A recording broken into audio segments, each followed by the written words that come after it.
حمید شیخ کا ناول گینڈا پہلوان۔ صرف وہ لوگ علل اعلان نورپور والے کہلاتے تھے جو نورپور سے شہر آنے جانے کے لیے یا تو کھوئی میرا کی دودھ والی ریڑھیوں سے سفر کرتے تھے یا رفیع پان والے کا ٹھیلا استعمال میں لاتے تھے۔ میونسپلٹی کے منظور شدہ ربڑ ٹائر والے ٹم ٹم سے آنے جانے والے رہتے تو نورپور میں تھے، مگر نہ نورپور والے کہلانا چاہتے تھے نہ کہلاتے تھے، بلکہ ان کی خواہش تھی کہ کسی صورت سرکار نورپور کا نام تبدیل کر دے، اس کا نام ابو حنیفہ پارک یا رودکی گارڈنز ہو جائے، اور بستی بھی لاہور کی دوسری نواحی بستیوں کی طرح جن میں تمام تر شریف لوگ رہتے ہیں کسی شریفانہ نام سے پکاری جائے۔ نیز کھوئی میرا کی دودھ والی ریڑھیوں سے مسافروں کا آنا جانا غیر قانونی قرار دیا جائے، اور ہو سکے تو رفیع پان والے کا ٹھیلا بحق سرکار ضبط کر لیا جائے۔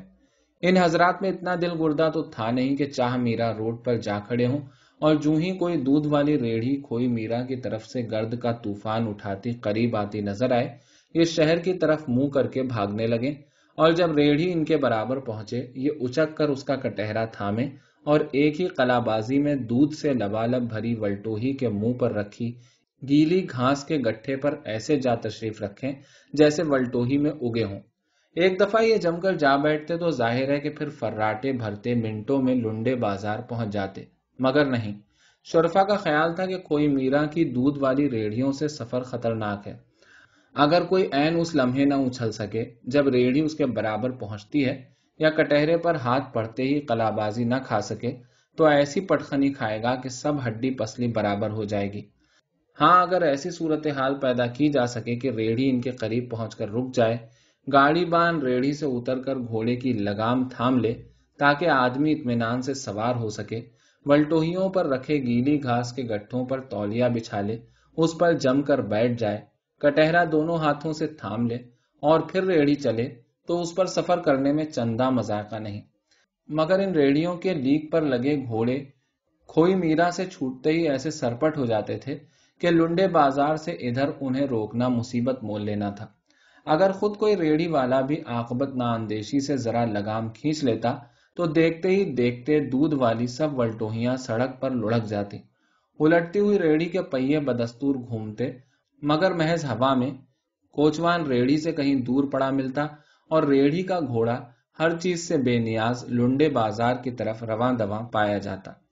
میونسپلٹی کے منظور شدہ ربڑ ٹائر والے ٹم ٹم سے سفر کرنے والوں کو معلوم ہونا چاہیے تھا کہ علل اعلان نورپور والے کہلانے والوں نے ان گھوڑوں کی خصلتوں کے پیش نظر ہی چلتی ریڑھی پر سوار ہونے کا فن ایجاد کیا تھا، جو شرفا کے بس کی بات نہیں تھی۔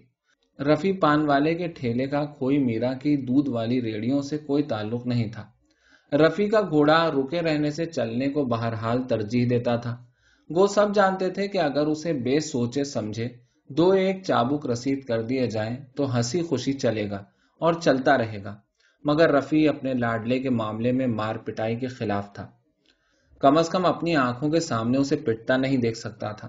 وہ کہتا تھا کہ گھوڑا بے زبان ہے اور بے زبان پر ہاتھ اٹھانا گناہ ہے، آخر یہ بھی جاندار شے ہے، اور اگر اس کا چلنے کو جی نہیں چاہتا تو تم صبر کر لو، ذرا رک جاؤ، اس کے قریب جا کر اس سے بات کرو، اسے سمجھاؤ کہ دیکھو شہر جانا ہے، بڑا ضروری کام ہے، چلو چلیں۔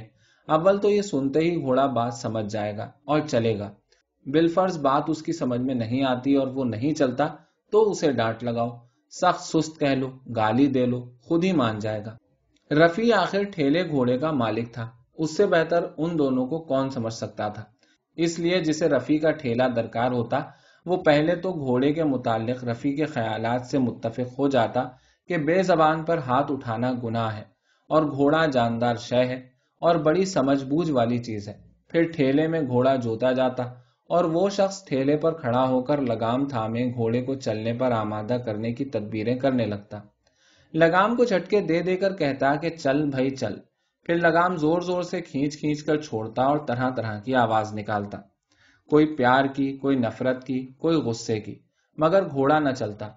سوار گھوڑے سے بالمشافہ گفتگو کے لیے ٹھیلے سے اترتا، اس کے کان سے منہ لگا کر رفیع کی طرح بولتا، چلنا بیٹے، شہر جانا ہے، بڑا ضروری کام ہے، چل، شاباش چل، مگر گھوڑا سر ہلاتا رہتا اور قدم نہ اٹھاتا، جیسے ان باتوں سے اس کے کان میں محض ایک کھجلی سی ہوتی ہے جو سر ہلانے سے دور ہو جاتی ہے، چلنے چلانے کے ذکر ہی میں نہ پڑتا۔ اس پر سوار کو تاؤ آ جاتا، وہ ماں بہن کی گالی دیتا اور رفیع کی طرف دیکھتے ہوئے چلا چلا کر گھوڑے کو سمجھاتا کہ اگر وہ نہ چلا تو مارے سنٹیوں کے کھال ادھیڑ کر رکھ دی جائے گی۔ اس پر گھوڑا بھی رفیع کی طرف دیکھنے لگتا مگر ٹس سے مس نہ ہوتا۔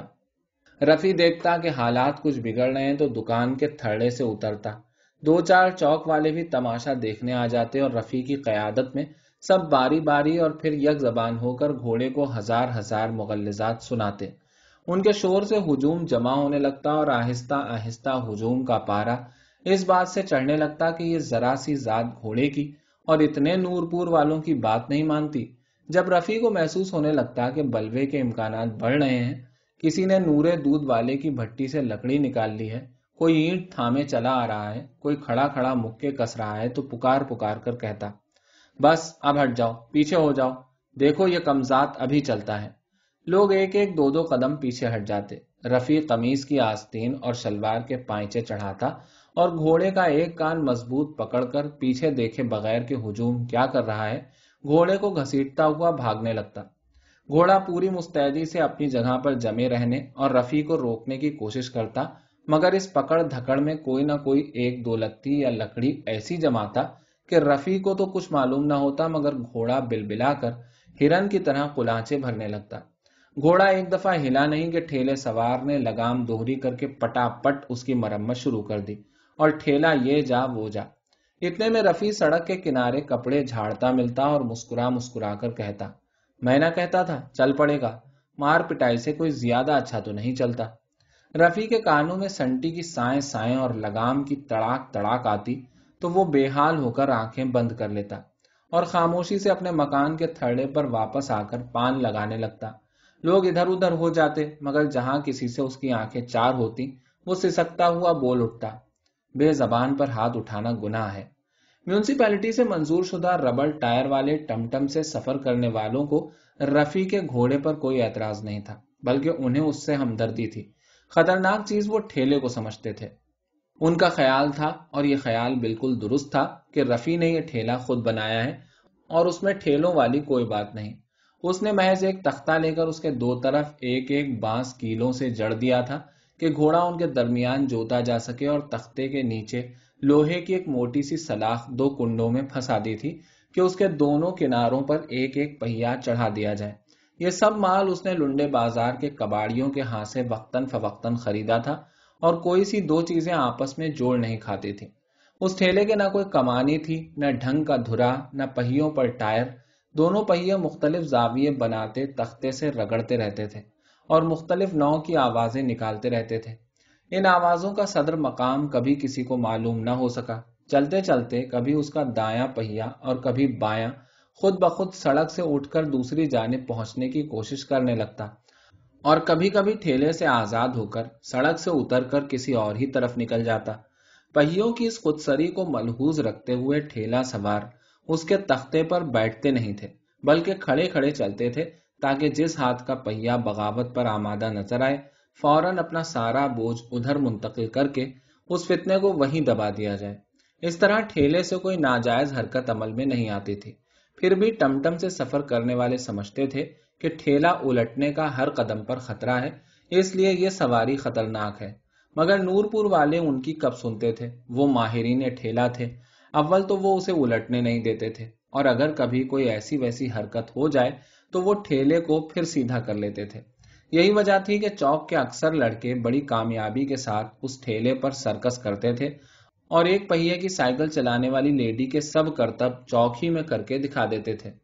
اگر ٹم ٹم سے سفر کرنے والوں کو کھوئی میرا کی دودھ والی ریڑھیوں اور رفیع پان والے کے ٹھیلے پر اعتراض تھا، تو علل اعلان نور پور والے کہلانے والوں کو میونسپلٹی کے منظور شدہ ربڑ ٹائر والے ٹم ٹم سے نفرت تھی۔ ان کی رائے تھی کہ اس کے سفر سے پیدل چلنا بہتر ہے۔ اڈا کوتوالی سے نور پور کا چوک 4 نہیں تو 5 میل ہوگا۔ دودھ والی ریڑیاں ہوں یا رفیع پان والے کا ٹھیلا، یہ سفر 15 منٹ میں طے ہو جاتا تھا۔ مگر سارے نور پور میں ایک شخص ایسا نہیں تھا جو گواہی دے کہ میونسپلٹی کا منظور شدہ ربڑ ٹائر والا ٹم ٹم کبھی ایک مرتبہ بھی 1 گھنٹے سے کم عرصے میں اڈا کوتوالی سے نور پور کے چوک تک پہنچا ہے۔ اس کے علاوہ یہ ٹمٹم ہر مسافر کو اڈا کوتوالی کے تعفن میں گھنٹے 2 گھنٹے انتظار کرواتا تھا کہ 4 مسافر پورے ہوں تو یہ چلے۔ سالم ٹمٹم کرانے والا ماں کا لال ابھی کوئی پیدا نہیں ہوا تھا۔ ٹائر اس کے ربڑ کے تھے جو گرمیوں میں پگھل کر اور سردیوں میں سکڑ کر اتر جاتے تھے، اور ٹمٹم والا طرح طرح کے اینٹ پتھروں سے انہیں ٹھوک ٹھوک کر اوپر رسیاں، چیتھڑے اور قسم قسم کے تار باندھ کر بڑی احتیاط سے چلتا تھا، مگر یہ پھر بھی جمے نہیں رہتے تھے۔ کمانیاں اس کی نہایت مہین اور ایسی لچکدار تھیں جیسے یہ مال روڈ پر چلنے کے لیے بنایا گیا ہو۔ پہیے کے نیچے ایک معمولی سا کنکر بھی آ جائے تو سارے کا سارا ٹمٹم اچھل پڑتا تھا، جیسے چاول کھاتے کھاتے ریت کا دانہ دانت کے نیچے آ گیا ہو۔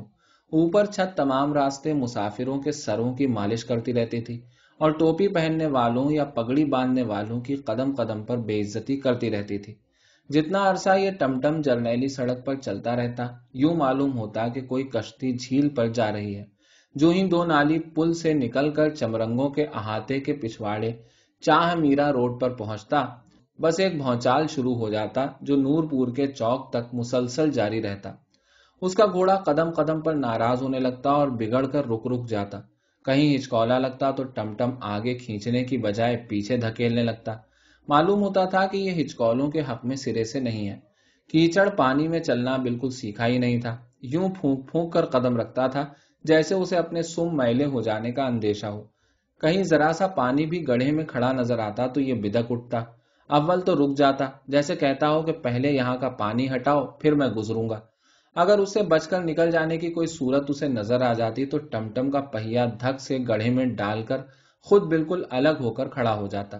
یہ نہیں کہ زور لگائے اور ٹمٹم نکال کر لے جائے، نہیں، جب تک کوچوان خود ٹمٹم میں نہ جت جاتا اور تمام مسافر اتر کر پہیا نہ مارتے، ٹمٹم گڑھے میں پھنسا پڑا رہتا۔ غرض یہ کہ ٹمٹم اور اس کے مسافر کبھی سوار، کبھی پیدل، کبھی پگڑیاں سنبھالتے اور کبھی ٹمٹم کو دھکیلتے، کبھی چلتے، کبھی رکتے، گھنٹے بھر میں بھی چوک نورپور میں پہنچ جاتے تو گویا بڑا مار کا سر کرتے تھے۔ ظاہر ہے کہ نورپور والے کہلانے والوں کو ان ناز نخروں کا دماغ نہیں تھا۔ انہیں کھوئی میرا کی دودھ والی ریڑھیاں منٹوں میں شہر لے جاتی تھیں اور واپس لے آتی تھیں، اور بالکل مفت۔ ٹمٹم والے کو تو 1 آنا کرائے کا بھی دینا پڑتا تھا جو محض ضائع جاتا تھا۔ 1 آنے کے 16 بادام ملتے تھے، 20 اخروٹ ملتے تھے، پاؤ بھر دودھ ملتا تھا، اور ان چیزوں سے دماغ کو تراوٹ اور جسم میں قوت آتی تھی۔ ٹمٹم کے سفر میں کیا ملتا تھا؟ رفیع کا ٹھیلا بھی ہر ایک کی قسمت کا لکھا ٹالے بغیر ہر سہولت اور تفریح کا سامان میسر کرتا تھا۔ اس کے تو خیر ٹائر کی کمانیاں اور دھرے تھے ہی نہیں کہ ان کی وجہ سے کسی تکلیف کا سامنا کرنا پڑتا، مگر دودھ والی ریڑھیوں کی یہ سب کچھ لگا تھا، لیکن اس قدر مضبوط کہ کنویں میں بھی ڈال دو تو ہچکولا تک نہ لگے۔ ان کے گھوڑے ایسے جیدار تھے کہ نہ کبھی گڑھوں سے ڈرے، نہ میلوں تک کھڑے پانی سے، بلکہ گڑھا اور پانی دیکھ کر اور شیر ہو جاتے تھے۔ گڑھوں میں ریڑھی ڈال دیتے تھے جیسے علامہ اقبال کے مومن ہوں اور انہیں سامنے آتش نمرود نظر آ رہی ہو، اور انہیں اللہ کی ذات اور کرم پر بھی پورا بھروسہ ہو۔ پانی یوں پار کرتے تھے جیسے کسی عصائے موسوی کے طفیل آدھا سمندر دائیں اور آدھا بائیں ہٹ گیا ہو، اور یہ 2 آبی دیواروں کے درمیان خشکی پر چلے جا رہے ہوں۔ کیچڑ دیکھ کر اس قدر تیز ہو جاتے تھے کہ مال روڈ پر نہ ہو۔ انہیں یہ بھی تو معلوم تھا کہ ذرا رفتار کم کی تو ایسے پھنسیں گے کہ ایڑی چوٹی کا زور بھی لگانا پڑے گا، اور ریڑھی والا مارے چابکوں کے کھال بھی ادھیڑ دے گا۔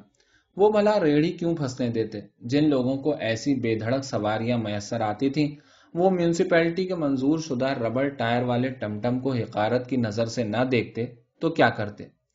ٹمٹم سے سفر کرنے والوں کو اس سواری کی تمام تکلیفوں اور اس کے سفر کی تمام کوفت کا احساس تھا اور اعتراف بھی، مگر ان کی رائے یہ تھی کہ اس میں قصور نہ ٹمٹم کا ہے، نہ ٹمٹم کے گھوڑے کا، نہ ٹمٹم والے کا، اور نہ ان کا اپنا، بلکہ اس مصیبت کی تمام ذمہ داری چاہ میرا روڈ بنانے والوں پر آتی ہے، یعنی سرکار پر۔ یہ سڑک ہی کچھ ایسی بنی تھی کہ کوئی سواری تو کیا، پیدل چلنے والے بھی اسے آسانی سے استعمال نہیں کر سکتے تھے۔ یہ تھا اعتراض۔ واقعہ یہ تھا کہ چاہ میرا روڈ ایک سرے سے دوسرے سرے تک تمام سرکاری کاغذات میں پختہ دکھائی گئی تھی، کہیں 1 انچ بھی خام نہیں تھی۔ تاہم یہ نہیں بھولنا چاہیے کہ یہ جنگ کے دنوں میں بنی تھی۔ اس پر پہلے اینٹوں کا فرش بچھایا گیا، فرش پر پتھر بچھائے گئے، پتھر پر تارکول چھڑکا گیا، پھر لوہے چینی کی سفید تختیوں پر سیاہ جلی حروف میں چاہ میرا روڈ لکھوا کر جگہ جگہ نصب کیا گیا تاکہ مسافر راستہ نہ بھول جائیں، مگر سڑک کوٹنے کے انجنوں کی کمی کی وجہ سے جو سب کے سب جنگ پر گئے ہوئے تھے، پتھر کوٹنے اور سڑک ہموار کرنے کا کام کچھ دستی مقدروں سے کیا گیا اور باقی بیل گاڑیوں، دودھ والی ریڑھیوں، ٹھیلوں، ٹمٹموں اور پیدل چلنے والے عوام الناس کے سپرد کر دیا گیا۔ ان سب نے مل کر اسے حسب توفیق کوٹ پیٹ کر برابر کر دیا، یعنی حکومت سے پورا تعاون کیا، اور اگر حکومت کو کچھ خیال ہوتا تو جنگ ختم ہونے پر ان سب کو تمغے عنایت کرتی۔ ان سب کی پوری کوششوں کے باوجود کہیں کہیں اس سڑک پر کچھ گڑھے سے رہ گئے تھے، ایک دو تو کچھ گہرے بھی تھے، مگر زیادہ تر اتنے گہرے نہیں تھے جتنے وسیع تھے۔ ان میں صرف ایک گڑھا بہت بڑا تھا، یوں کہیے کہ کوئی میل بھر سڑک کا ٹکڑا ایک ہی گڑھا تھا جو دونوں طرف کے میدانوں سے کسی قدر پست تھا۔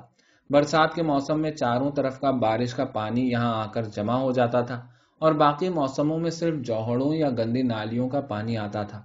یہ حصہ ہر موسم میں اپنے ماحول سے پوری طرح متاثر رہتا تھا، اکثر اس میں مدغم رہتا تھا۔ صرف جب چاروں طرف کا پانی سوکھ جاتا تو یہ ذرا الگ الگ سا نظر آتا، کیونکہ یہاں 12 مہینے دلدل رہتی تھی، ورنہ کبھی معلوم نہیں ہوتا تھا کہ بھلی چنگی سڑک آتے آتے کدھر غائب ہو گئی ہے۔ اسی لیے میونسپلٹی نے پبلک کی سہولت کے لیے سربسر بجلی کے کھمبوں کی ایک قطار کھنچوا دی تھی تاکہ سڑک کی موجودگی کا ہر موسم میں اعلان ہوتا رہے اور اجنبی مسافر بھی راہ راست پر قائم رہیں۔ بہرحال ٹمٹم سے سفر کرنے والے لوگ کہتے تھے کہ ٹھیکیدار رشوت دے گئے، افسر روپیہ کھا گئے، اور یہ سڑک پختہ نہیں، خام نہیں، سرے سے سڑک ہی نہیں۔ جو لوگ علل اعلان نورپور والے کہلاتے تھے وہ کہتے تھے کہ یہ باتیں میونسپلٹی کے منظور شدہ ربڑ ٹائر والے ٹمٹم کی کمزوریوں، اس کے گھوڑے کی بزدلی، ٹمٹم والے کی ہرس اور ٹمٹم پر چڑھنے والوں کی بے وقوفی چھپانے کے لیے کہی جاتی ہیں۔ اگر اعتبار نہیں آتا تو کھوئی میرا کی دودھ والی ریڑھیوں یا رفیع پان والے کے ٹھیلے پر سوار ہو جائیے اور ایک بار نہیں 1000 بار شہر جا آ کر دیکھ لیجئے کہ کون صحیح کہتا ہے اور کون غلط۔ اور اگر یہ بھی منظور نہیں، یہ سڑک سرے سے آپ کو بری لگتی ہے تو نورپور میں مت رہیے، نہر کے کنارے بنگلہ بنوا لیجئے یا لاٹ صاحب کی کوٹھی میں جا رہیے۔ ہماری بستی، اس کا نام اور اس کی سڑکیں ہمیں بالکل ٹھیک ٹھاک معلوم ہوتی ہیں۔ تمام چوک والوں کا اس معاملے میں مکمل طور پر اتفاق تھا۔ چاہ میرا روڈ پر بجلی کے کھمبوں کی قطار ڈورے شاہ کی مزار تک آتی تھی اور پھر بائیں ہاتھ مڑ کر نورپور میں چلی جاتی تھی۔ یہ کھوئی میرا کے لیے نہیں بلکہ نورپور کو بجلی دینے کے لیے کھینچی گئی تھی، کیونکہ نورپور اسکیم حکومت سے منظور شدہ تھی اور چاہ میرا صدیوں پرانی بستی تھی، اس کی اسکیم کبھی بنی نہیں تھی، اس لیے منظور شدہ بھی نہیں تھی، چنانچہ اس کو بجلی کی ضرورت نہیں تھی۔ اگر 100 برسوں سے اوپر وہ بغیر بجلی کے پھولتی پھلتی رہی تھی تو اب بجلی لے کر اسے کیا فائدہ ہو سکتا تھا؟ ڈورے شاہ کے مزار کے برابر ایک بہت بڑا تختہ لگا تھا جو نورپور کے محل وقوع کا ایسے اعلان کر رہا تھا جیسے ریلوے اسٹیشنوں پر پلیٹ فارم کے دونوں طرف اسٹیشن کا نام لکھا رہتا ہے۔ فرق اتنا تھا کہ تختے کے اوپر تو موٹا سا لکھا تھا نورپور اسکیم حکومت سے منظور شدہ، اور نیچے ایک نقشہ بھی بنا تھا۔ نقشے میں چاہ میرا روڈ بالکل نچلے سرے پر دائیں سے بائیں جاتی دکھائی گئی تھی اور اس کے درمیان سے ایک سڑک نیچے سے اوپر کو آتی تھی، اس پر لکھا تھا 50 فٹ چوڑی سڑک۔ ایک اور سڑک چاہ میرا روڈ کے متوازی دائیں سے بائیں جاتی ہوئی نیچے سے اوپر آنے والی سڑک کو 2 حصوں میں کاٹتی تھی اور خود بھی 2 برابر حصوں میں بٹ جاتی تھی۔ اس پر بھی جگہ جگہ لکھا تھا 50 فٹ چوڑی سڑک۔ ان دونوں کے متوازی درجنوں گلیاں تھیں اور ان کے بیچ والی جگہ 4 6 ٹکڑوں میں بٹی تھی۔ کہیں لکھا تھا پلاٹ ہائے برائے رہائشی مکان ہے، کہیں ٹکڑا جات سفید زمین برائے احاطہ جاتو بنگلہ ہے، اور کہیں پلاٹ ہائے برائے دکان ہے، وغیرہ وغیرہ۔ آخر میں سرخ روشنائی سے لکھا تھا مزید معلومات اس پتے سے حاصل کیجیے، جناب میاں محمد طفیل صاحب BA، government contractor and commission agent, بیرون اکبری دروازہ لاہور۔ یہ بورڈ اور یہ نقشہ دیکھ کر معلوم ہوتا تھا کہ نورپور باقاعدہ منصوبہ بندی کا نتیجہ ہے۔ یہ بستی جنت نظیر ہوگی، ہر چیز اور ہر بات ایک ضابطے اور ایک نظام کے ماتحت ترتیب پائی ہوگی۔ پختہ سڑکیں 50 فٹ چوڑی اور گلیاں 25 فٹ چوڑی نہایت صاف ستھری ہوں گی۔ ان کے کنارے خوشنما مکان ہوں گے اور بازاروں میں نفیس نوار سے بھری دکانیں۔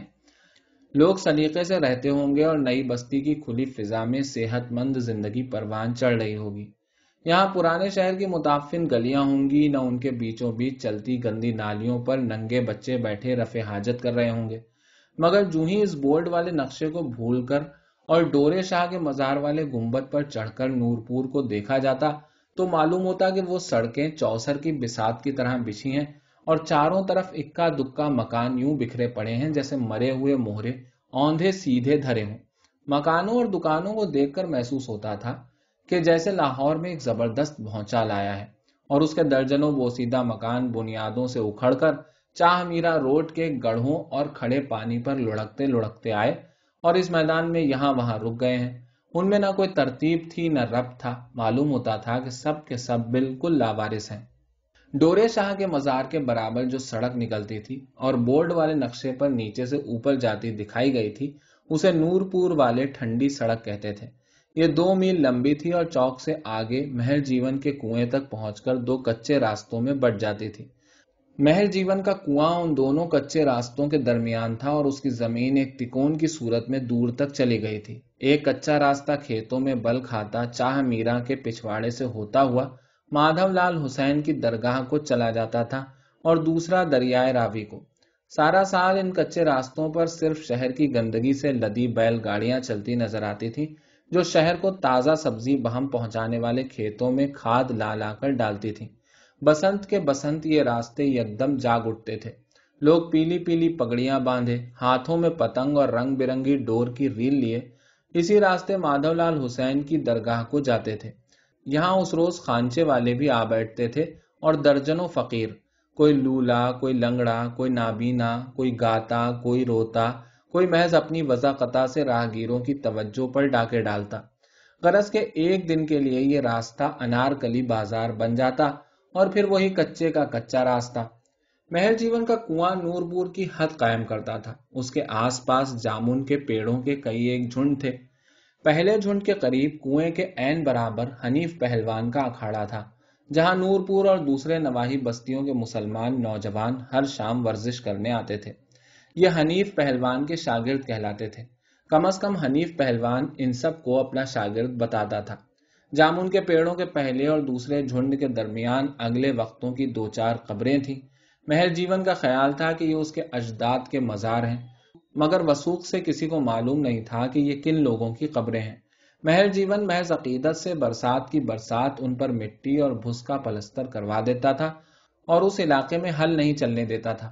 سائیں بھولا ان کے متعلق کئی مرتبہ مہر جیون اور حنیف پہلوان سے گفتگو کر چکا تھا اور ان کی حرمت کا احساس دونوں میں بیدار ہو چکا تھا۔ ایک سال بسنت سے چند ہی روز پہلے سائیں بھولے کو خواب میں بشارت ملی کہ سڑک کے قریب ترین قبر دراصل ایک بزرگ لال بادشاہ کی ہے۔ لال بادشاہ نے اپنی تاریخ پیدائش بسنت کا دن بتائی اور سائیں بھولے سے کہا کہ اس خواب کو معمولی خواب نہ سمجھے بلکہ سیدھا مہر جیون کے پاس جائے اور اس کی اجازت سے لال بادشاہ کا عرس منعقد کرنے کا انتظام کرے۔ حنیف پہلوان تو پہلے ہی اس مقام اور اس درگاہ کے امکانات کا قائل تھا۔ اب سائیں بھولے نے جب اپنی بشارت کی داستان سنائی تو مہر جیون کو بھی احساس ہوا کہ اتنے بڑے بزرگ کے مزار کی بے حرمتی نہیں ہونی چاہیے۔ چنانچہ اس نے سائیں بھولے کو مجاور مقرر کر دیا اور تینوں نے مل کر بسنت کے روز ایسے ٹھاٹ کا عرس کیا کہ ہر سال ایک کی بجائے 2 جگہ بسنت کے میلے لگنے لگے۔ ادھر جب نورپور کی سڑکیں بننے کا واقعہ ظہور پذیر ہوا تو سائیں بھولے نے درگاہ پختہ بنا لی اور اس کے برابر ایک کوٹری بھی کھڑی کر لی تاکہ سائیں اور اس کے بالک شمے کے لیے درگاہ کے قریب ہی رہنے کا انتظام ہو جائے۔ ادھر حنیف پہلوان کا اکھاڑا، ادھر لال بادشاہ کی درگاہ اور درمیان میں مہر جیون کا کنواں۔ تینوں کاروباری آدمی ایک دوسرے کی معاونت سے نورپور کے 3 ستون بن گئے اور ان کے کاروبار کو اتنا عروج ہوا کہ یہ ہمیشہ ٹمٹم سے شہر آنے جانے لگے۔ نورپور کی دوسری 50 فٹ چوڑی سڑک عزیز روڈ کہلاتی تھی اور وہ اس لیے کہ اس کے چاہ میرا والے کنارے پر جو احاطہ کمہاروں کے احاطے کے نام سے مشہور تھا اور جس میں امینہ رہتی تھی، بابو عبدالعزیز اوورسیئر میونسپیلٹی کی ملکیت تھا۔ جہاں میاں محمد طفیل بی اے نے نورپور کی اسکیم تیار کی اور اسے حکومت سے منظور کروانے کا کام بابو عبدالعزیز اوورسیئر کے سپرد کیا، تو بابو عبدالعزیز نے یہ شرط رکھ دی تھی کہ اول تو اس کا احاطہ ایک 50 فٹ چوڑی سڑک پر آئے گا اور دوسرے یہ سڑک عزیز روڈ کہلائے گی۔ میاں محمد طفیل بی اے نے دونوں شرطیں منظور کر لی تھیں، چنانچہ تمام سرکاری کاغذات میں اس سڑک کا نام عزیز روڈ ہو گیا۔ گو انہی کاغذات میں بابو عبدالعزیز کا احاطہ، کمہاروں کا احاطہ ہی لکھا گیا اور اسی نام سے اب تک پکارا جاتا ہے۔ بعض لوگ یہ بھی کہتے ہیں کہ مہر جیون چاہتا تھا کہ اس سڑک کا نام مہر جیون روڈ رکھا جائے، کیونکہ اسی سڑک کے دوسرے کنارے پر ایک احاطہ جس میں مائی خیری اور گینڈا رہتے تھے مہر جیون کی ملکیت تھا اور مہر جیون کا احاطہ کہلاتا تھا۔ مگر میاں محمد طفیل بی اے نے سرکاری کاغذات کے حوالے سے ثابت کر دیا کہ اسکیم کے نام میں جو لفظ نور ہے، یعنی وہ نام جس کی رعایت سے یہ بستی نورپور کہلائے گی اور حکومت کی منظور شدہ اسکیم کے مطابق تعمیر ہوگی، دراصل مہر جیون کے 8ویں پشت میں دادا نور دین کے نام سے رکھا گیا ہے۔ اسی لیے تو مہر جیون کا احاطہ 50 فٹ چوڑی سڑک پر آتا ہے۔ یہ دلیل اتنی صائب تھی کہ مہر جیون قائل ہو گیا اور اس نے سڑک کا نام عزیز روڈ رکھنا منظور کر لیا۔ جہاں ٹھنڈی سڑک عزیز روڈ کو کاٹتی تھی وہ چوک نورپور کہلاتا تھا۔ یہ نورپور کی ساری زندگی کا مرکز تھا۔ یہاں آبادی مربوط تھی اور دکانیں بارونق۔ عین نکڑ پر رفیع پان والے کی دکان تھی جس کے آگے اس کا گھوڑا بندھا رہتا تھا اور اس کے قریب ٹھیلا کھڑا رہتا تھا۔ اس کے برابر نورے دودھ والے کی دکان تھی، اس کا اور رفیع کی دکان کا تھڑا مشترک تھا اور نورپور کی سڑکیں بننے کے واقعے پر تعمیر ہوا تھا، اسی لیے اس تھڑے پر سارے نورپور کا حق تھا۔ یہاں ہر شخص آ کر بیٹھ سکتا تھا، چوسر، شطرنج یا تاش کھیل سکتا تھا، تھڑے کے حقے کے لیے رفیع سے تمباکو اور نورے سے آگ لے سکتا تھا، تازہ ترین اطلاعات سن سکتا تھا، خبریں سنا سکتا تھا اور ہر معاملے میں رائے دے سکتا تھا، اور چاہے تو رات کو اس پر سو بھی سکتا تھا۔ سردیوں میں نورے کی بھٹی کے آس پاس تھڑا کافی گرم جگہ بن جاتا تھا، مگر یہاں سونا کچھ مشکل تھا، کیونکہ سارے نورپور کے کتے رات کو یہیں جمع ہو جاتے تھے اور وہ اپنا بستر دوسروں کو دینا پسند نہیں کرتے تھے۔ رفیع اور نورے کی دکانوں کے بالمقابل رانجھے حجام کا گرم حمام تھا، جہاں سے نورپور کے تمام لوگ جمعرات کے جمعرات سرخ ڈنڈیوں والے استورے مانگ مانگ کر لے جاتے تھے۔ کچھ تو انہیں مسجد میں لے جا کر استعمال کرتے تھے، مگر جو لوگ 2 آنے غسل پر بھی خرچ کر سکتے تھے وہ انہیں حمام میں ساتھ لے جاتے۔ ان استوروں کی اتنی مانگ رہتی تھی کہ اکثر لوگ محض ان کے انتظار میں رانجھے کی دکان پر بیٹھے رہتے تھے اور دکان کی رونق میں اضافہ کرتے رہتے تھے۔ گو رانجھا عام طور پر یہ چاہتا تھا کہ اس کی دکان پر جمعرات اور جمعے کو چوک کے لڑکے زیادہ نہ آئیں۔ یہ 2 دن ایسے تھے جب نورپور کے شرفا، مثلاً بابو کرم داد، ماسٹر طالع مند وغیرہ داڑھیوں پر وسمہ لگائے، سر پر مہندی کی تہ جمائے، مونچھوں پر ارنڈ کے پتے باندھے رانجھے کی دکان پر گھنٹوں آ کر بیٹھتے تھے، ناخن ترشواتے تھے، ناک اور کان کے بال چنواتے تھے، خط بنواتے تھے اور پھر 2 آنے والا حمام کرتے تھے۔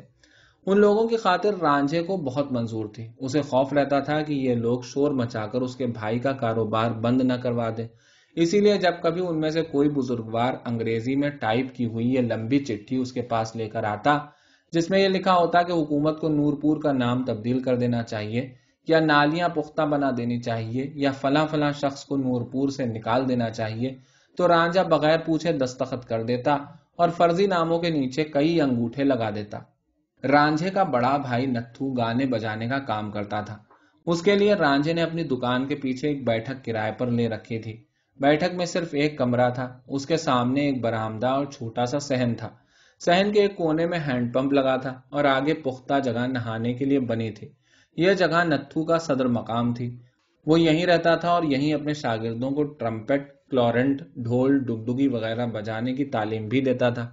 یہ اپنے آپ کو امرتسر کے مشہور بینڈ ماسٹر جہانگیر کا شاگرد بتاتا تھا اور کہتا تھا کہ میں جہانگیر کے بینڈ باجے میں کلارنٹ بجاتا تھا۔ استاد مجھ سے جلتا تھا۔ استاد چونکہ خود بھی کلارنٹ بجاتا تھا اس لیے اکثر میرا اس کا مقابلہ ہو جاتا تھا۔ سننے والے کہتے تھے کہ استاد نتھو جہانگیر سے اچھی کلارنٹ بجاتا ہے۔ استاد میری تعریف بالکل نہیں سن سکتا تھا، حالانکہ دل میں سمجھتا تھا کہ میں اس سے کہیں اچھا ہوں، مگر ناراض ہوتا، کہتا تیرا سر ہی ٹھیک نہیں ہے۔ اب باج تو خدا کی دین ہے، کسی کو مل جائے، میں کیا کرتا۔ کلارنٹ تو میں وہ بجاتا تھا جو بجانے کی شرط ہے۔ تنگ آ کر میں نے جہانگیر کا ساتھ چھوڑ دیا۔ چوک والے نتھو کی باتیں سن کر ہنسی میں اڑا دیتے۔ نتھو کی صورت دیکھ کر کسی کے وہم و گمان میں بھی نہیں آ سکتا تھا کہ یہ شخص اس بینڈ میں کلارنٹ بجاتا رہا ہے جسے دیکھنے اور سننے کے لیے لوگ دور دور سے آتے تھے۔ اس کانے چرسی کے سینے میں اتنا دم نہیں تھا کہ کلارنٹ پر گھنٹے 2 گھنٹے ریاضت ہی کر سکے۔ جلوس میں چلنا اس کے بس کا نہیں تھا۔ بات یہ تھی کہ نتھو کی بنیادی غذائیں بھنگ، چرس اور افیون پر مشتمل تھی۔ کوئی سی نشہ آور چیز مل جائے نتھو اسے ضرور استعمال کرتا تھا۔ ایک دفعہ کسی نے اسے دھتورے کے پھول دے دیے کہ ان کا نشہ بہت کڑوا ہوتا ہے۔ نتھو کھا گیا اور کئی دن تک زندگی اور موت کے درمیان لٹکا رہا۔ بچ گیا تو کہنے لگا، واہ، نشوں میں نشہ ہے تو دھتورے کے پھولوں کا۔ مرشد، خدا یاد آ جاتا ہے، وہ نشہ ہے جو نشے کی شرط ہے۔ خورونوش کے اس دستور کے پیش نظر رانجھا اپنے بھائی کی بہت خدمت کرتا تھا۔ گھنٹوں اس کے سارے جسم کی مالش کرتا، چاند پر دہی، مونچھوں پر گھی، تلووں پر کدو رگڑتا، کانوں میں بادام روغن ڈالتا اور ہر ذریعے سے غذائیت اس میں سرایت کرتا رہتا۔ مگر نتھو تھا کہ پرواہ بھی نہیں کرتا تھا۔ اس کے شاگرد بھی اس کی خدمت کرتے تھے، پاؤں دباتے، پنکھا جھلتے اور ہزار خوشامدیں کرتے، اور یہ لنگوٹ باندھے، تکیے سے ٹیک لگائے، ایک ہاتھ سے اپنی مونچھ تھامے اور دوسری میں سنٹی لیے انہیں کبھی کبھار سبق دے دیتا۔ جہاں کسی سے کوئی غلطی ہوتی سنٹی اس کے ٹخنوں پر آ رہتی۔ اس میں ایک بات ایسی ضرور تھی جس کا نام کوئی نہیں جانتا تھا، مگر وہ اسے دوسروں سے کچھ ممتاز کرتی تھی۔ شاید وہ ایک قسم کی سمجھ بوجھ تھی جو بوقت ضرورت بروئے کار آتی تھی اور نتھو کے سب قائل ہو جاتے تھے۔ اسی کی وجہ سے اس کی تمام بدتمیزیاں لوگ آسانی سے بھول جاتے تھے اور استاد استاد کہہ کر پکارتے تھے۔ اس کا بہترین مظاہرہ امینا کے معاملے میں ہوا۔ نتھو کے بینڈ میں ٹرمپٹ سائیں بھولے کا بالکا شمع بجاتا تھا۔ یہ شمع حلوے اور سوغاتیں کھا کر پل رہا تھا اور اس زور سے ٹرمپٹ بجاتا تھا کہ کانوں کے پردے پھٹ جائیں۔ جب جوش میں آتا تو اس کی گردن کی رگیں پھول کر باہر ابھر آتی، مالا کے موٹے موٹے موتی گردن میں دھس جاتے، چہرہ سرخ ہو جاتا، آنکھیں باہر آنے لگتی جیسے کسی نے اس کا گلا گھونٹ دیا ہو، اور یہ دوہرا ہو جاتا۔ اس پر اس کا استاد نتھو خوش ہو کر کہتا، واہ شمع واہ، ٹرمپٹ بجانے کی شرط یہی ہے۔ شمع اور زور لگاتا، حتیٰ کہ معلوم ہوتا کہ اس کا سینہ پھٹ جائے گا۔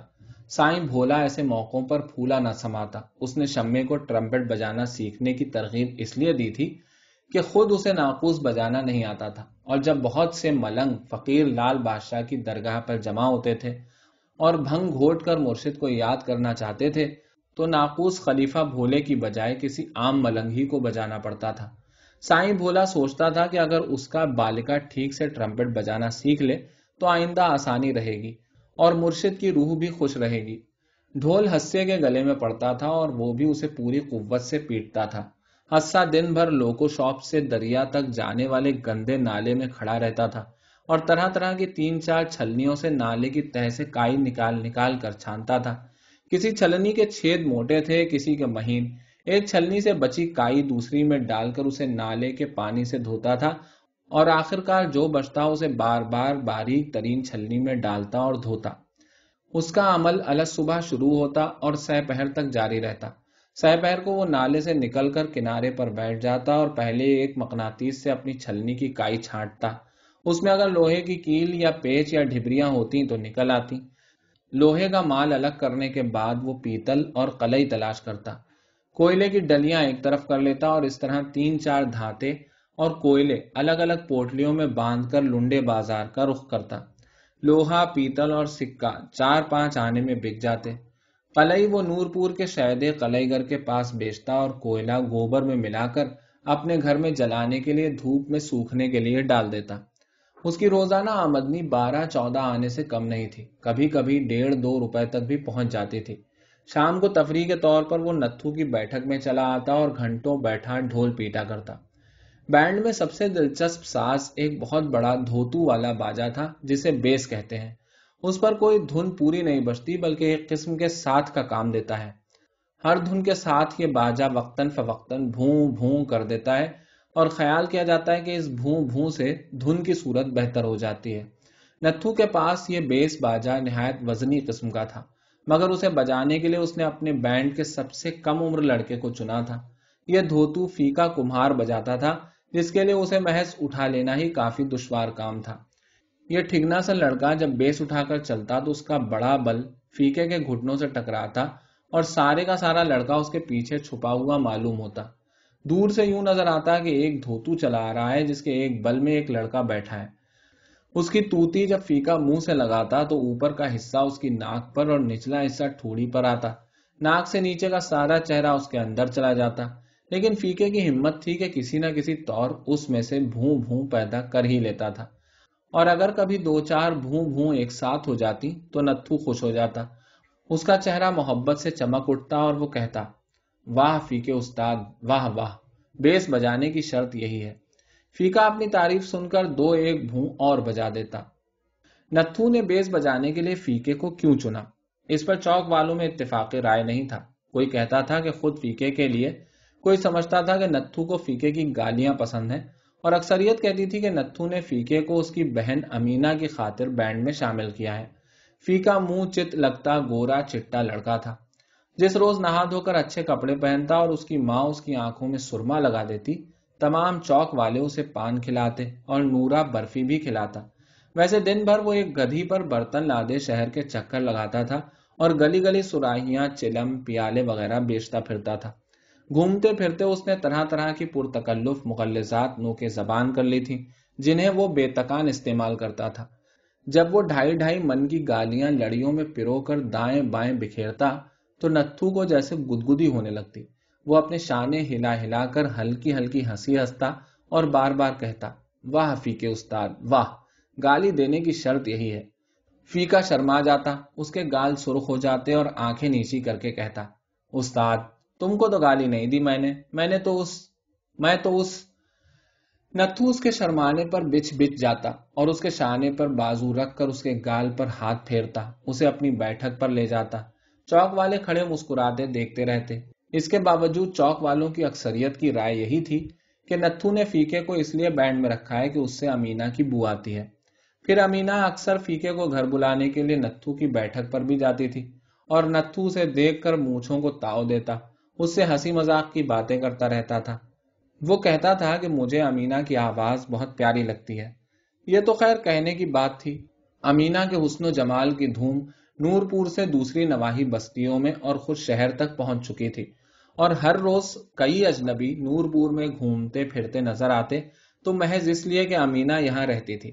کوئی بسے کمار کے آوے کا پتہ اس لیے پوچھتا کہ اس سے اچھی چلم کوئی نہیں بناتا، اور کوئی اس لیے کہ اس کی بنائی ہوئی سراہی میں پانی جتنا ٹھنڈا ہوتا ہے اور کسی کمہار کی سراہی میں نہیں ہوتا۔ مقصد سب کا ایک ہی ہوتا کہ کسی صورت امینا سے ایک آدھ بات ہو جائے، اس کا لمس نصیب ہو جائے اور ہاتھ آ جائے تو کیا کہنا ہے۔ امینا کو یہ سب کچھ معلوم تھا۔ وہ آدمی کی صورت دیکھ کر، اس کے تکنے کا انداز دیکھ کر جان لیتی کہ معاملہ کیا ہے۔ اس کی مقبولیت نے اسے حق دے دیا تھا کہ وہ مٹک مٹک کر چلے، چلنے میں کولہوں کو ہلکے ہلکے جھٹکے دے اور پاؤں گھسیٹ گھسیٹ کر اٹھائے۔ بازار میں گزرتے ہوئے بغیر پیچھے دیکھے اسے معلوم ہو جاتا تھا کہ کون اس کے پیچھے پیچھے آ رہا ہے اور کیوں۔ اگر کوئی اجنبی ہوتا تو اسے ایک بار مڑ کر دیکھنا پڑتا کہ کیسا ہے۔ اسے آنکھوں ہی آنکھوں میں تول کر گردن کو ایک جھٹکا دیتی، چال دھیمی کر لیتی، رک جاتی یا پلٹ کر واپس آنے لگتی۔ اگر دیکھتی کہ اجنبی جیدار ہے، بدک نہیں اٹھا، ڈر کے مارے اس کی سانس نہیں پھول گئی، تو اسے اور آزمائش میں ڈالتی، بے ساختہ قہقہے لگاتی، اسے زج کرنے کے دوسرے حربے استعمال کرتی، خود رک کر اپنے گھر کا پتہ اس سے پوچھ لیتی۔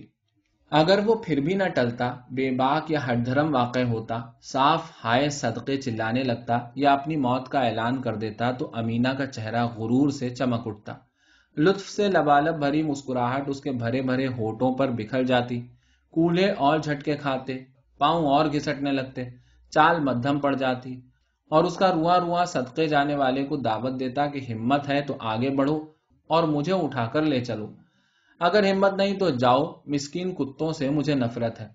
امینا کا پیچھا کرنے والا مسکین ترین کتا پرائمری اسکول کا ماسٹر بیچارہ عبد الغفور تھا۔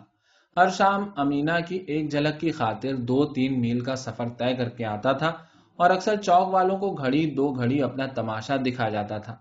اس کا اسکول نورپور کے بورڈ کے قریب بی بی کے احاطے سے ملحق تھا۔ خود وہ بی بی کے احاطے کی ایک کوٹری میں رہتا تھا۔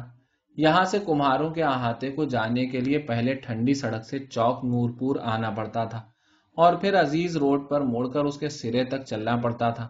اول تو یہ راستہ بہت لمبا تھا، دوسرے بیچارہ ماسٹر عبد الغفور چوک والوں کی چپتی نگاہوں سے بچنا چاہتا تھا، اس لیے بی بی کے احاطے سے کمہاروں کے احاطے کی طرف منہ کر کے چل پڑتا تھا۔ راستے میں جگہ جگہ کیچڑ ہوتا، کہیں مکانوں کے گرد ہو کر جانا پڑتا، کہیں نالیاں پار کرنا پڑتی، کتے الگ تنگ کرتے اور چھوٹے بچے پیچھے لگ جاتے، مگر بیچارہ ماسٹر عبد الغفور اپنے جنون کی پکار پر کان دھرے چلتا چلتا کماروں کے احاطے تک پہنچ ہی جاتا۔ احاطے کا پھاٹک 24 گھنٹے اور 12 مہینے کھلا رہتا تھا، اسے بند کرنے کا کوئی انتظام سرے سے تھا ہی نہیں، مگر ماسٹر کو تو اس سے غرض جب ہوتی کہ اندر جانے کی ہمت بھی اسے خدا نے دے دی ہوتی۔ وہ دیوار کے ساتھ لگ کر کھڑا ہو جاتا اور چاروں طرف نگاہیں دوڑاتا کہ اسے یہاں کھڑے کوئی دیکھ تو نہیں رہا۔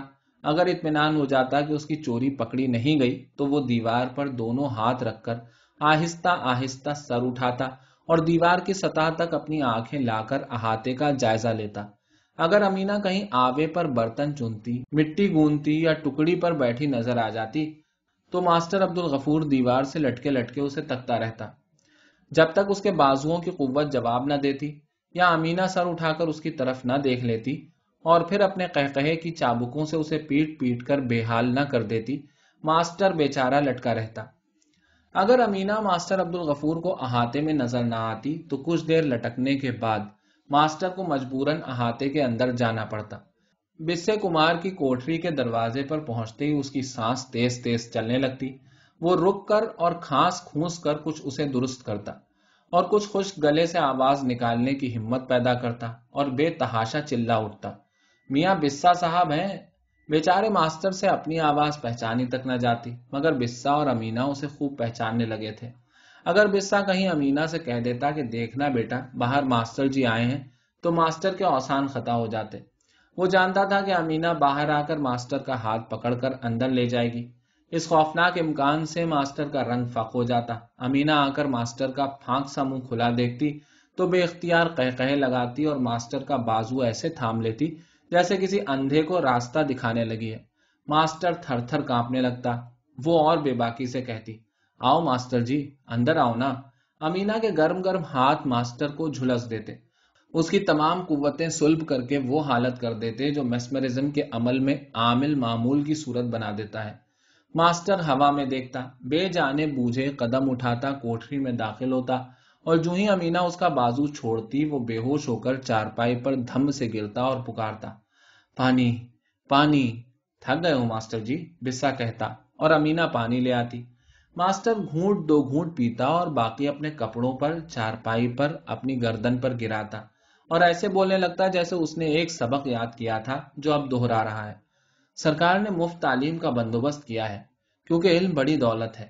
فیقے کو مدرسے میں آنا چاہیے۔ وہ گدھی کے پیچھے پیچھے گلی گلی پھرتا ہے اور گالی بکتا ہے اور نتھو میراسی کی بیٹھک پر جاتا ہے اور امینہ اسے وہاں بلانے جاتی ہے اور پانی اور سرکار جرمانہ کر دیتی ہے اور فیقے کو میرے پاس آنا چاہیے۔ دراصل ماسٹر بات کرتے کرتے اوپر دیکھتا تو امینہ نظر آتی اور اس کے نظر آتے ہی ماسٹر کے ذہن میں تمام باتیں گڑبڑ ہو جاتی۔ اسے بڑی کوشش سے انہیں ایک دوسرے سے الگ کرنا پڑتا، مگر امینہ کی مسکراہٹ ماسٹر کی ہمت کی ایک نہ چلنے دیتی۔ بسا دیکھتا کہ معاملہ بہت گڑبڑ ہو رہا ہے تو ڈانٹ کر امینہ کو کوٹری سے باہر بھیج دیتا، کمزاد تجھے کیا پتا ان باتوں کا، جا کام کر۔ اور پھر ماسٹر سے کہتا، ماسٹر جی ہمارے باپ دادا نے نہ پڑھا تو یہ کیا پڑھے گا، اپنا کام ہی سیکھ لے تو بہت ہے، روٹی تو کما کھائے گا۔ میں کہتا ہوں میاں بسا ایسے لڑکے خراب ہو جاتے ہیں، تم اسے بھیجو میں خود پڑھاؤں گا۔ ماسٹر عبد الغفور مڈل پاس تھا اور 10ویں کی تیاری کر رہا تھا۔ وہ اپنے خیال میں دیکھتا کہ فیقہ اس کے پاس بیٹھا پڑھ رہا ہے اور امینہ روٹی پکا رہی ہے، مگر بسا کہہ دیتا، ماسٹر جی ہم لوگوں کے بچے ایسے ہی ہوتے ہیں۔ باہر کسی سے بات کرتے امینہ کی آواز ماسٹر کے کان میں آتی، اسے محسوس ہوتا کہ ہزاروں چاندی کی گھنٹیاں ایک ساتھ بج رہی ہیں۔ اس کا ذہن دھندلا جاتا اور اکثر بغیر اجازت لیے، بغیر سلام دعا لیے دیے وہ اٹھتا اور اپنے احاطے کی طرف ایسے چلنے لگتا جیسے وہ کٹ پتلی اور تماشا کرنے والا اسے چلانے کے تار بڑی تیزی سے پھٹک پھٹک اسے چلا رہا ہو۔ اپنی کوٹری میں پہنچ کر معلوم نہیں کیوں وہ گھنٹوں بچوں کی طرح بلبلا کر روتا اور اکثر روتے روتے سو جاتا۔ ماسٹر عبد الغفور پر مصیبت کے پہاڑ اس روز ٹوٹتے جب امینہ نہ تو اسے احاطے میں نظر آتی نہ کوٹری کے اندر پائی جاتی، بلکہ چوک میں مائی خیری سے چنے بھنوانے گئی ہوتی۔ ماسٹر چاہتا تھا کہ ایسے حالات پیدا ہوں کہ وہ تو امینہ کو دیکھتا رہے مگر نہ امینہ اسے دیکھے اور نہ امینہ کو دیکھتے ہوئے کوئی اسے دیکھے۔ اس لیے ماسٹر کی زندگی میں بہترین دن وہی ہوتا جب وہ احاطے کی دیوار سے لٹکا امینہ کو گھڑی دو گھڑی دیکھ کر اپنی کوٹری میں واپس آ جاتا، اور اس کے سپنے اسے منمانی لذتیں بہم پہنچاتے رہتے۔ امینہ سے کوٹری کے اندر ملاقات اور خصوصاً اسے چھو جانے سے ماسٹر کی ذہنی کائنات میں ایسی آگ لگتی کہ پہروں رونے سے نہ بجھتی۔ لیکن جس روز ماسٹر عبد الغفور کو امینہ کے پیچھے چوک میں جانا پڑتا تو اس روز تو قیامت ہی برپا ہو جاتی، اور ماسٹر کو قرآن پر ہاتھ رکھ کر اپنے آپ سے وعدہ کرنا پڑتا کہ آئندہ کبھی امینہ کو دیکھنے کی غرض سے گھر کے باہر قدم نہیں رکھے گا۔ مائی خیری کی بھٹی چوک کے بالکل قریب نور پور کی ٹھنڈی سڑک کے کنارے تھی۔ پہلے یہاں 4 بانسوں کے سہارے صرف ایک چھپر تھا جس کے نیچے مائی خیری دن بھر بیٹھی چنے بھونا کرتی تھی، مگر جب نور پور کی سڑکیں بننے کا واقعہ ظہور پذیر ہوا تو 8 پختہ ستون اور ان پر چھت پڑ گئی۔ اب مائی خیری کو ہر آتے جاتے کو تنبیہ کرنا پڑتی تھی کہ اگر بانس کے سہارے کھڑے ہوئے تو چھپر سر پر آ رہے گا۔ یہاں ہر سہ پہر کو اور خصوصاً برسات اور سردیوں کے موسم میں بہت رونق رہتی تھی۔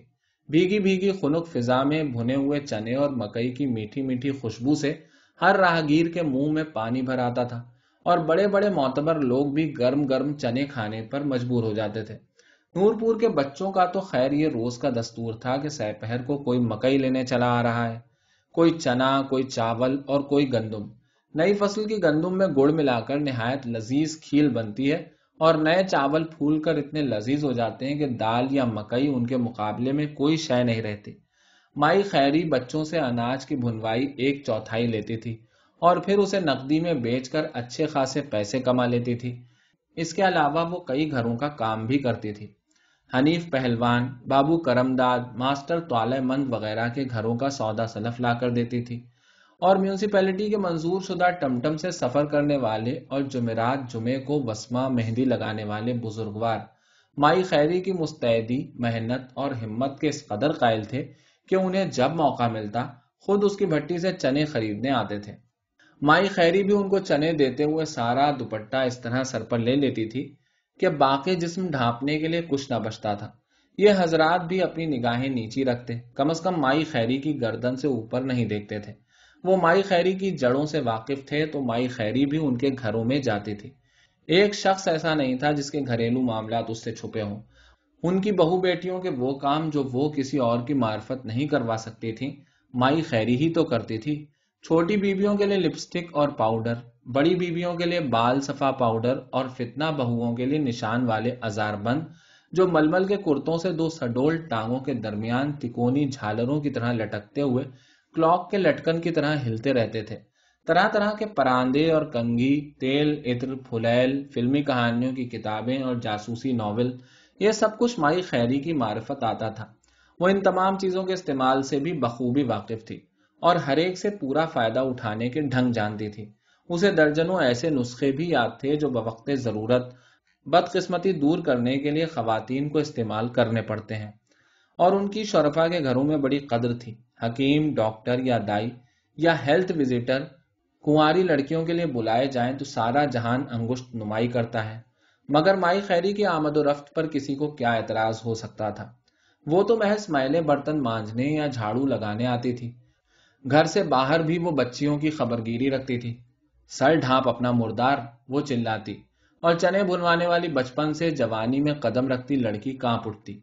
ہر ایک سے ہاتھا پائی کرتے تجھے شرم نہیں آتی؟ اب تو بچی نہیں۔